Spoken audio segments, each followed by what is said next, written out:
বিষয়টা অবশ্যই দুঃখজনক ছিল। কিন্তু রাজনীতি নিষ্ঠুর বাস্তবতার খেলা।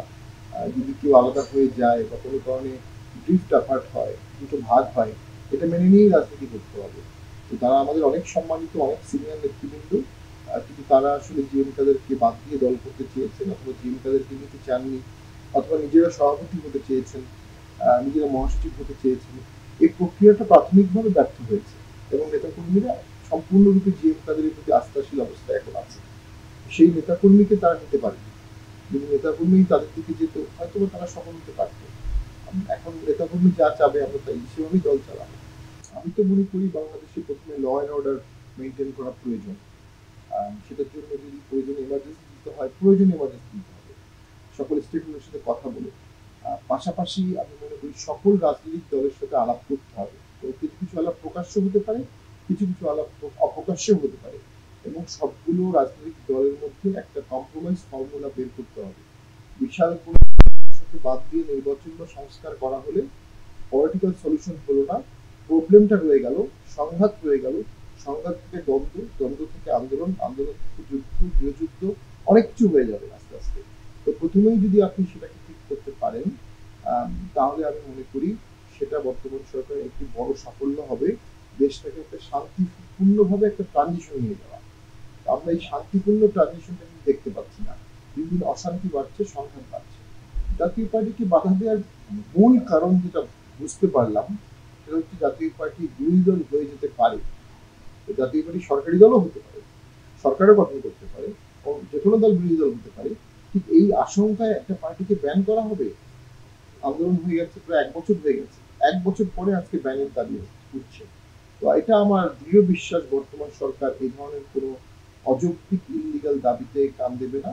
দাবিটি সম্পূর্ণ অযৌক্তিক, সম্পূর্ণ ইল্লিগাল, কারণ লফুলি যেসব সন্ত্রাস বিরোধী আইনে যে ধারাগুলো আছে, অথবা আরপিউর যে ধারাগুলো আছে, যেগুলো করলে পার্টি বা সংগঠন নিষিদ্ধ করা যায়, তার কোনটার অভিযোগও জাতীয় পার্টির বিরুদ্ধে নাই।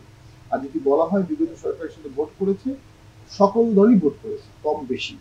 পাশাপাশি বিগত আন্দোলনে জাতীয় পার্টির চেয়ারম্যান, আমি এবং আমাদের আরো দু একজন তীব্র ভূমিকা রেখেছিল।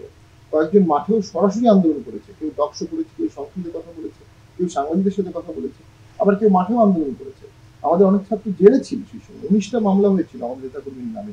আমাদের 2জন কর্মী মারা গেছে ওই আন্দোলনে।